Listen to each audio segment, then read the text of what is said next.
Wondering how to turn your dreams of entrepreneurship into a reality? Take the mystery out of success, clear the fog of failures, and use speaking to create a six-figure business. Learn the success strategies of international speaker and business coach Katya Ravi. Learn business from brave to rave. Bonjour, bonjour, bonjour, bonjour, and happy Martin Luther King Day. Faith is taking the first step even when you don't see the whole staircase. Wow.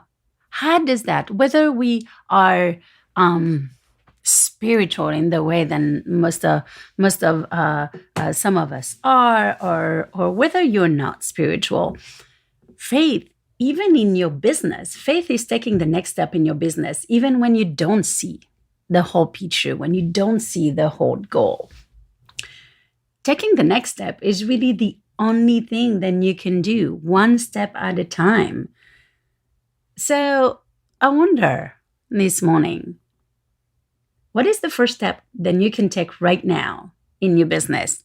Not step 12, not step 20, but step 1.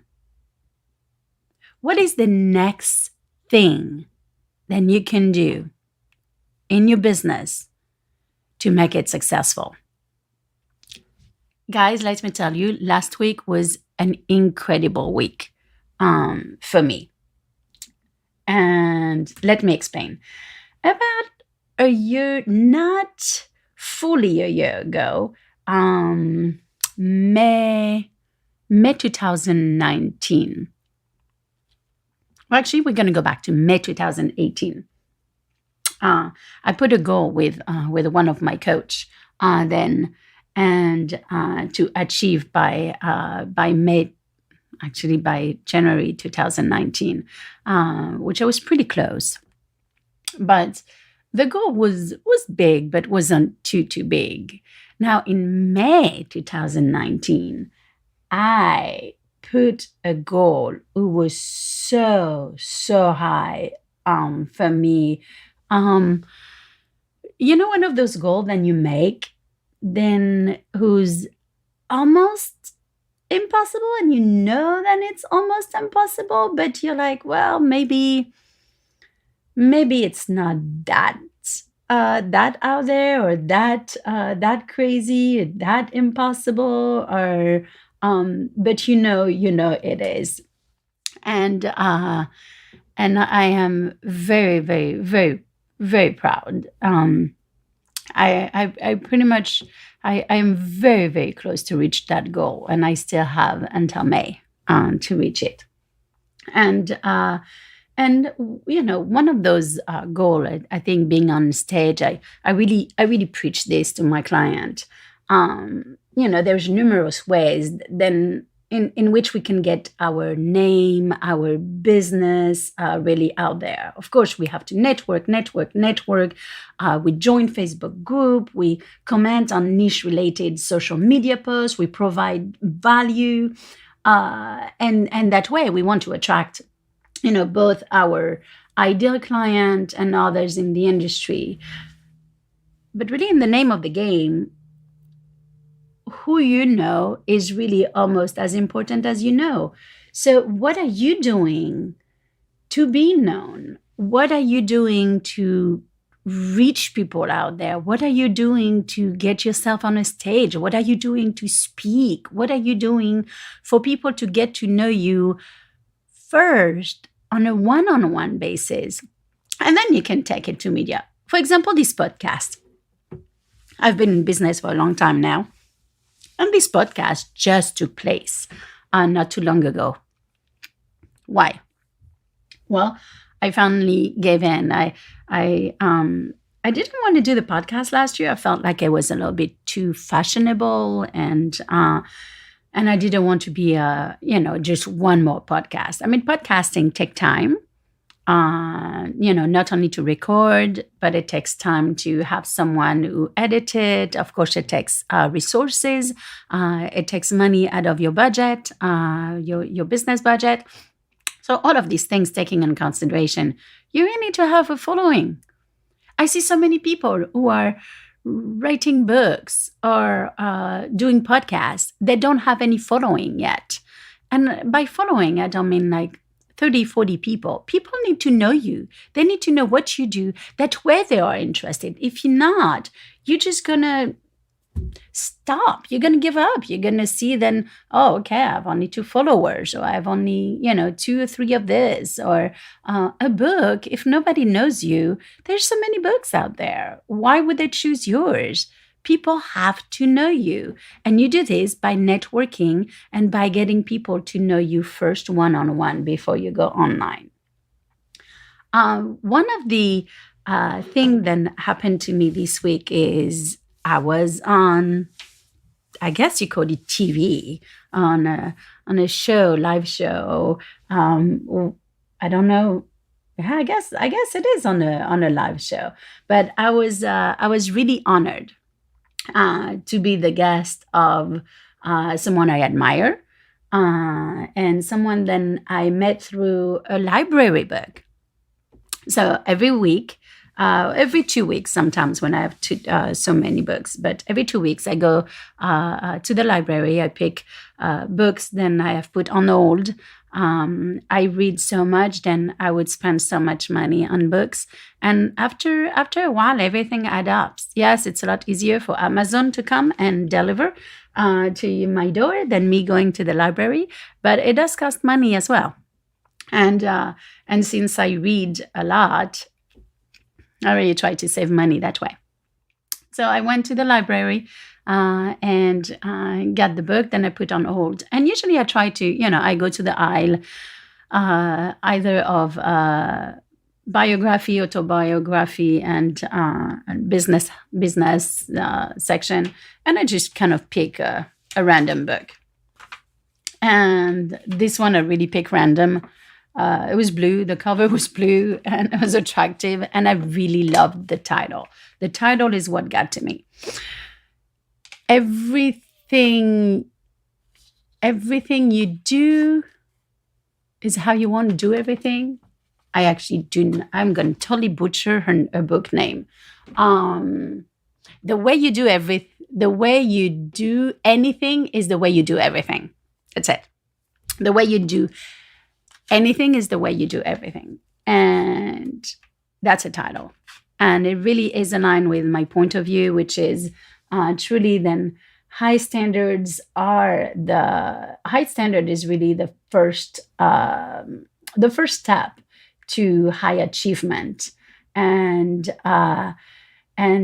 you always achieve the standards you set for yourself.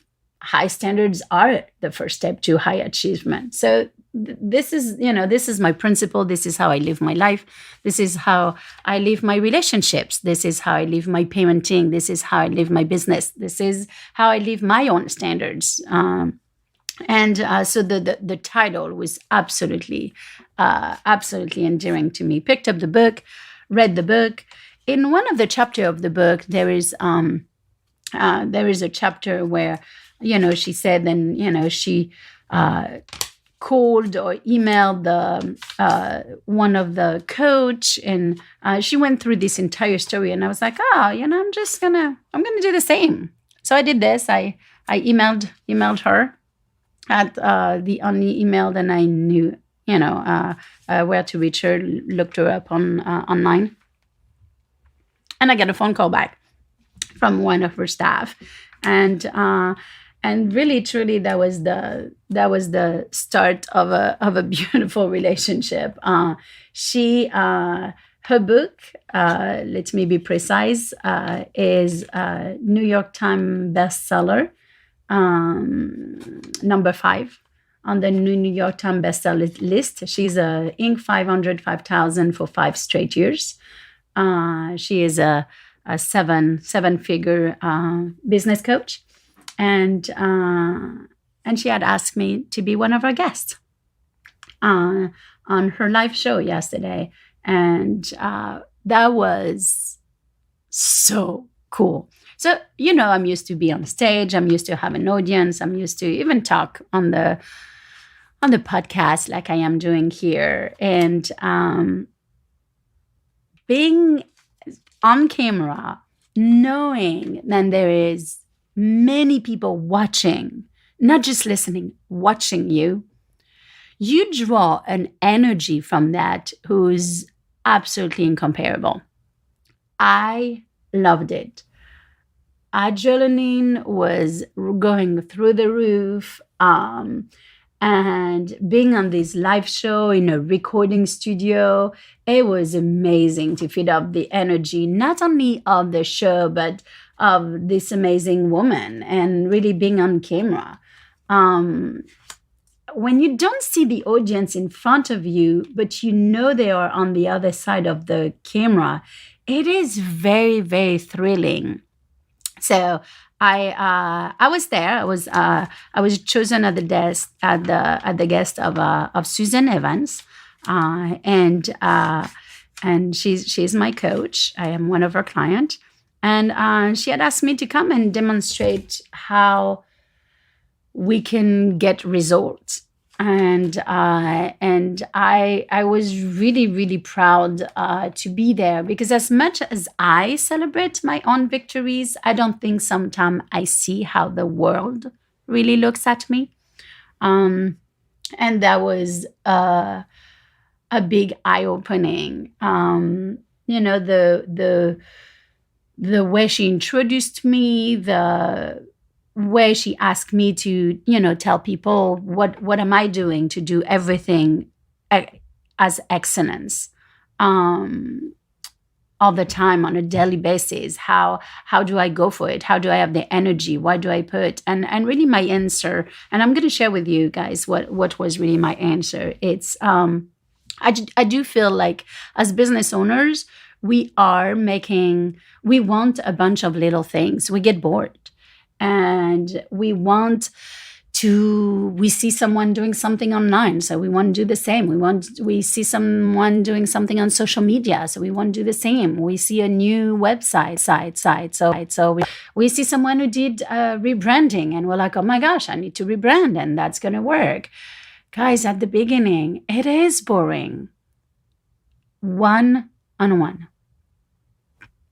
Focus on one-on-one. Focus on networking, focus on speaking, focus on getting to know people, focus on people getting to know you, and one-on-one. Go out there. Stop being behind your computer. What I see is most people do what I call busy work, and what Susan said the same. Everybody do busy work, and they're exhausted. They do so much. Why do they do so much? Because they do things who are not money generating. They do things where it is not bringing you money. You creating content, you making an online program, you making a podcast when you don't really have clients, you doing things then you shouldn't be doing at the level where you are. And I don't know if you, for some of you who are listening to us just today, for the others where I really talk, then there's a lot of different stage. There is the baby stage of the business where we're still in diapers, and we still need to be changed, and we're still feeding from the bottle. We're just eating a little bit of solid food. We can walk, but we wobble and we still fall. And then there is the stage where the very dangerous stage where we are teenagers, which we know enough to get in trouble.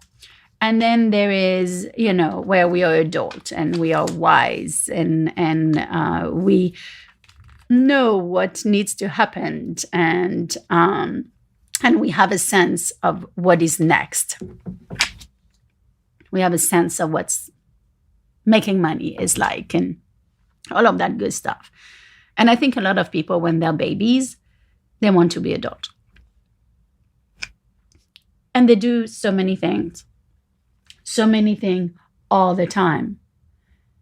And guys, don't hunt just for numbers in networking.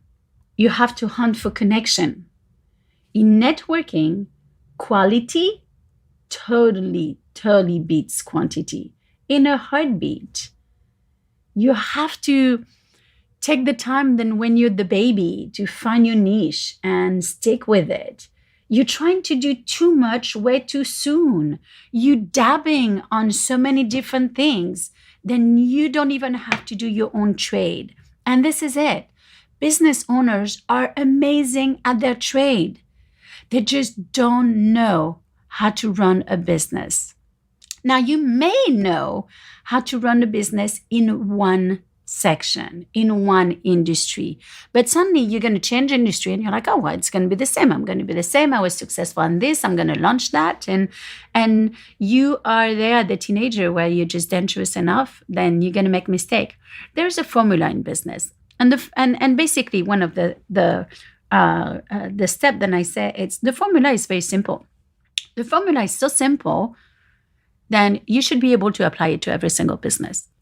Meaning, if my business, for some reason, were to fold today, and I had to fold and start a totally different business tomorrow, I'm not worried. I'm not worried because I know that one would be successful too. Why? Because I do know the formula. And the formula is the same. You go out there, you network. You go out there, you hire someone who help you with a signature talk, who convert. Because this is it. I see so many speakers these days. And obviously, I go to many events. And you can tell, you really can tell, the people who didn't have any coaches, any speaking coaches. Like the talks are just all over the place. They don't convert. They convert one or two people because it's just the way it is. I mean, even if you are not great, you will convert one or two person once in a blue moon. There's no call to action and there's no directions. And then you have the speakers where it's all about themselves. We hear about them. Guys, it's not about them. It's not about you. It's about them. It's about the audience. It's always about the audience. So don't try to do too much too soon, and don't feel like you need to be all the things to all client. I have someone that I talked to who her ideal client is all humans. And I had a very hard time when she said that. You know, I was like, well, no. You have to know exactly who is your avatar. When you're trying to reach everybody like that, all humans, men, women, babies, grandparents. I mean, it's way too broad. Finding your niche and continually innovating around that niche is really a path to success. So ask yourself, what is my niche? Who is my ideal client? And I would love to hear from you. Like, please message me on the either, take a picture of this and answer this question and tag me on Instagram and post it. And I would love to know, what is your niche? And do you feel like you may be too broad, or maybe you don't know and you want to put it out there? And I'd be very happy to engage in a conversation with you. And one of the last thing, but not least, is embrace your uniqueness. I'm going to say that again. I think I totally butchered out the word. Embrace your uniqueness. Embrace those traits that makes you unique, uniquely qualified, uniquely experienced, uniquely interesting. Embrace that uniqueness. Channel your confidence. And really, you'll be amazed by how many people respond. You really can take your business to the next level by being you. You are your trade. You are the face of the company. Focus on that. This is what people want. People want to buy that. And get someone to help you to run the business side. Really, and at the heart of every successful business, there is a set of core values that is defined. It gives you the identity, the overall mission. It lays out the ideal, the authentic ideals that reflects who you are as a person and who you are as a business, and it really will allow you to build a team of like-minded individual. It will shape, obviously, your company's future. And it will help you to connect with your target audience. My target audience really know who I am, what I do, what I believe. They know that high standards and excellence are some of the words that I go for. This is what I want. This is what I want to achieve. You guys will see that in the book coming out. I'm having so much fun writing this. So to leave you on this Martin Luther King Day, and I really want to leave you with this. Success blooms from continued learning. For entrepreneurs, growth must be consistent and persistent. Guys, I hope you have an amazing Martin Luther King Day. I hope you are being creative or enjoying the gorgeous sunshine like here in North Carolina. And with that, I'm saying au revoir, au revoir, au revoir. Have a magnificent day.